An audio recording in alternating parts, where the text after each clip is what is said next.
Bienvenue à ce numéro du Journal des Journaux paru du 30 décembre 2024 au 5 janvier 2025. Un premier numéro de l'année 2025 que nous entamons avec l'un des titres à la une de l'hebdomadaire satirique Le Canard en furie, à savoir gestion financière très critique à Asusu SA, la survie de l'institution est gravement menacée.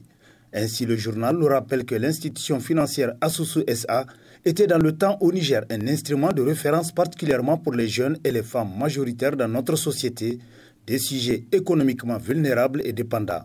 Implantée sur l'ensemble du territoire national à ses débuts avec 54 agences et près de 300 agents, elle ne compte que 13 agences et 54 agents à ce jour qui accusent entre 3 et 14 mois d'arriérés de salaire selon les localités pour un minable salaire de misère au regard de la gestion chaotique, injuste et discriminatoire de l'actuelle administration. Depuis le 3 juin 2020, l'administrateur provisoire du sieur Sungouli Jibo fait preuve de légèreté dans la gestion financière sur fond de pratiques gravissimes qui exacerbent la traversée du désert de la boîte et ne présagent aucune perspective d'espoir à l'avenir, sinon la mort clinique de cette institution qui n'a besoin que d'une bonne gestion financière pour retrouver ses lettres d'antan, selon le journal qui nous apprend davantage que les multiples tentatives des délégués pour mettre de l'ordre et éviter de continuer dans le gouffre n'ont jamais été prises en compte par l'administrateur provisoire Sungouli qui recevait lettres, recommandations, propositions de sortie des crises sans aucune suite favorable, tout au moins des fausses promesses en retour, c'est-à-dire le non-respect de la parole donnée. Asusu est en train de mourir à petit feu. Le Premier ministre Lamine Zen doit s'y mettre pour sauver cette institution financière née pour servir le pays, principalement les femmes et les jeunes, fer de lance et moteur de développement incontournable dans la nouvelle marche du Niger, conclut Le Canard en furie. Pénurie d'essence à la pompe, les non-dits, titre dans sa rubrique à Société, l'hebdomadaire Écho du Monde, pour qui les Nigériens ont dû constater, au fort du régime Tareya, un foisonnement de stations d'essence de la manière la plus anarchique dans les grands centres urbains au Niger, qui ont défié toutes les normes en la matière.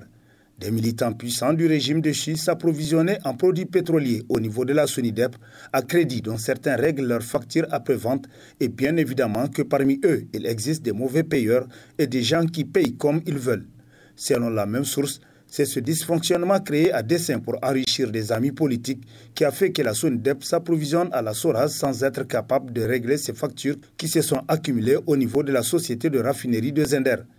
C'est à cette mafia que la nouvelle direction de la SONIDEP a mis fin de manière inextrémiste, selon Écho du Monde pour qui. C'est pourquoi les Nigériens l'ont appris à leurs dépens de se réveiller un matin sans du super à la pompe de certaines stations, mais pas toutes. Gestion pétrolière au Niger, entre accusations croisées et suspicions de manipulation, titre dans ses colonnes l'hebdomadaire L'Autre Républicain, d'après qui la pénurie de carburant au Niger ne résulte pas seulement d'un déséquilibre entre production et consommation, mais d'un enchevêtrement de facteurs économiques, fiscaux et géopolitiques. Si les deux sociétés se rejettent la responsabilité, il est clair que d'autres enjeux, notamment financiers, jouent un rôle majeur dans cette crise. Le redressement fiscal, la dette entre la SONIDEP et la SORAS et les choix stratégiques liés aux exportations pourraient bien être au cœur de cette situation. Il est grand temps que l'État nigérien intervienne fermement pour clarifier cette situation et imposer une gestion plus transparente et plus responsable de ses ressources pétrolières. Le pays mérite une gestion plus efficace de ses richesses naturelles au service des citoyens et non des intérêts privés ou étrangers, selon l'autre républicain qui conclut « Si la crise actuelle n'est pas résolue rapidement, elle pourrait avoir des conséquences graves sur l'économie du pays et la stabilité sociale. » Soniloga, incapacité notoire à satisfaire la demande des clients, s'interroge dans sa rubrique à Société l'hebdomadaire Le Regard d'ici, qui constate qu'elle n'arrive pas à honorer ses engagements vis-à-vis de ses clients. Pour disposer d'une plaque d'immatriculation, même après avoir leur payé comme frais y afférents, il faut attendre 1 mois, 2 mois ou 3 pour les plus chanceux. Actuellement, des dizaines, voire des centaines d'engins sont garés à Soniloga sans plaque d'immatriculation, faute de matériel, selon Le Regard d'ici, qui poursuit en rappelant que Soniloga SA est la société nigérienne de logistique automobile, société anonyme de droit nigérien à qui l'État a concédé depuis le 12 août 2014 à travers un partenariat public-privé sous forme de BOT, la conception, le financement, la réalisation, l'exploitation, l'entretien et la maintenance du guichet unique automobile au Niger, GAN. Ces Nigériens inconscients qui continuent à se mettre du côté des ennemis du Niger, titre entre autres à sa une l'hebdomadaire Le Monde aujourd'hui, qui nous apprend que partisans du régime de Chi, pour la plupart, ils ne souhaitent que le malheur au Niger depuis le coup d'État du 26 juillet 2023 qui a mis fin aux avantages qu'ils tiraient de leur relation avec le pouvoir de Chi. Dès qu'il y a une attaque terroriste contre les forces de défense et de sécurité nigériennes, ils sont les premiers à en parler sur les réseaux sociaux, donnant des bilans lourds du côté des FDS, taisant ceux du côté des terroristes. Même quand des citoyens d'autres pays s'attaquent aux dirigeants nigériens, ils s'empressent de relayer les insanités, constate l'hebdomadaire qui renchérit. Alors qu'ils n'ont pas eu le courage de partager l'interview du président Abdraman Tchani, ils s'empressent honteusement de relayer les soi-disant démentis apportés par des dirigeants de certains pays que le président du CNSP a accusé d'avoir offert des parties de leur pays à la France pour installer ses bases en vue de déstabiliser le Niger.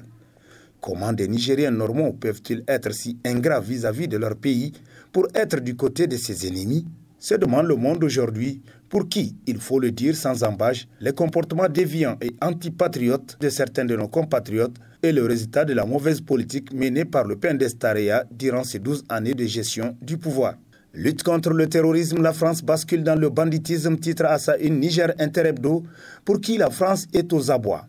Elle est larguée par les autorités militaires du Niger qui ont renversé le régime de Bazoum Mohamed, un grand ami de Macron et de la France qui joue tous les ressorts pour revenir dans ses intérêts perdus au Niger. Et dans cette logique de survie, elle n'exclut rien, y compris le grand banditisme. La France n'est plus dans la complicité, elle est dans l'action terroriste. C'est en tout cas les conclusions qu'on peut tirer du dernier entretien accordé à la chaîne de télévision RTN par le président de la transition nigérienne, tel que rapporté par Niger Interhebdo, pour qui ce que la France a toujours échoué à réaliser quand elle était en bon terme avec le Niger,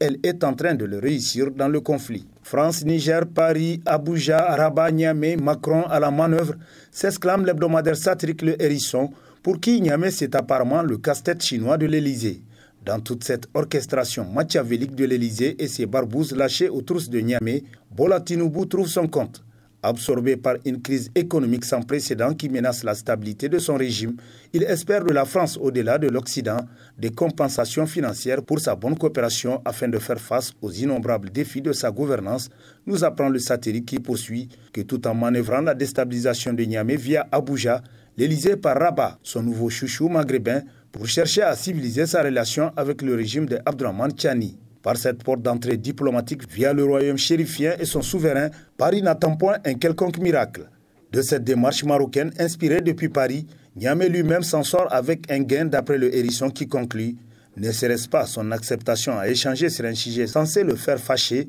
il se donne l'image d'une jeune civilisée contrairement à ce qui est véhiculé de lui par les médias occidentaux d'un régime fermé, hostile à l'exercice des droits de l'homme et des libertés. » Ali Mohamed Lamine Zen, quand la discrétion et la rigueur participent à la bonne gouvernance, titre dans son numéro spécial le magazine Sahel Horizon, pour qui, depuis quelque temps, l'homme dérange. Et on sait pourquoi. Ceux qui, mécontents d'avoir perdu le pouvoir et qui, par mille ruses, essayent de faire de la résistance, pensent que si la transition du CNSP doit réussir, c'est sans doute parce qu'il a déniché l'oiseau rare par un tel contexte tourmenté.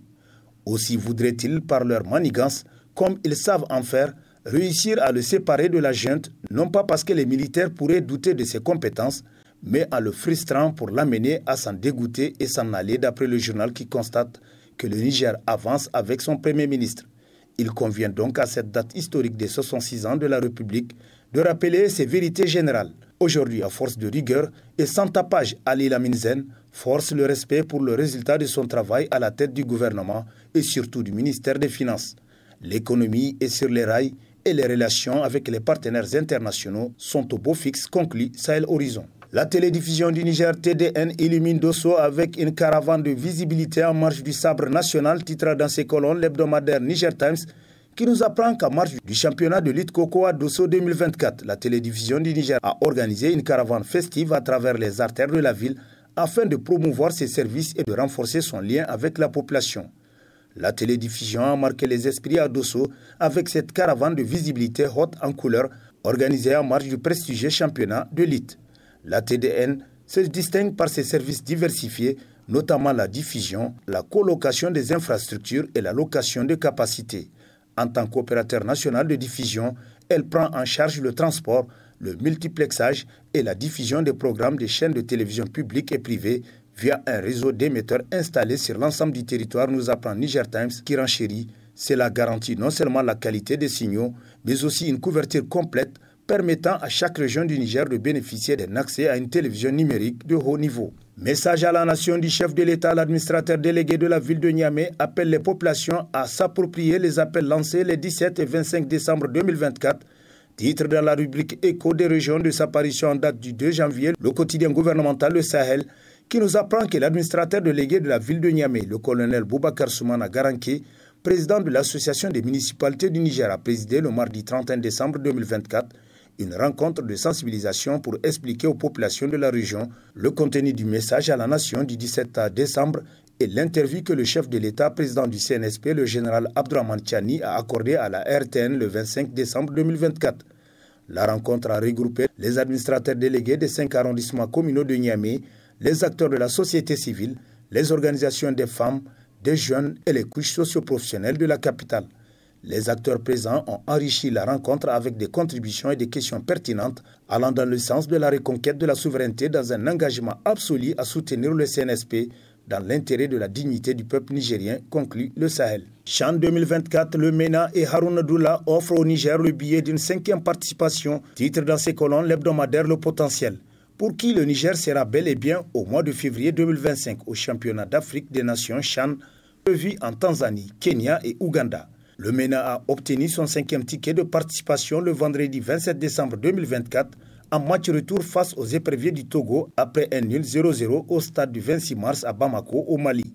Ainsi, après le Soudan en 2011, le Rwanda en 2016, le Cameroun en 2021 et l'Algérie en 2023, le Niger, par l'entremise du MENA A-Prime, donne de la joie à son peuple à travers cette 5e qualification, nous rappelle Le Potentiel qui conclut qu'habitué à ce championnat, le MENA A-Prime, conduit par le sélectionneur Harouna Doula, grâce à l'accompagnement de l'État, à l'engagement et au soutien de la FENIFOOT, avec à sa tête le colonel-major Jibrillahima Pelé, aura à marquer cette édition 2025 du CHAN. Et c'est sur ce mot de sport que prend fin le présent numéro de la revue de presse. Prochain rendez-vous, plaise à Dieu dans une semaine, avec toujours la même passion de vous servir. Bonne lecture et au revoir.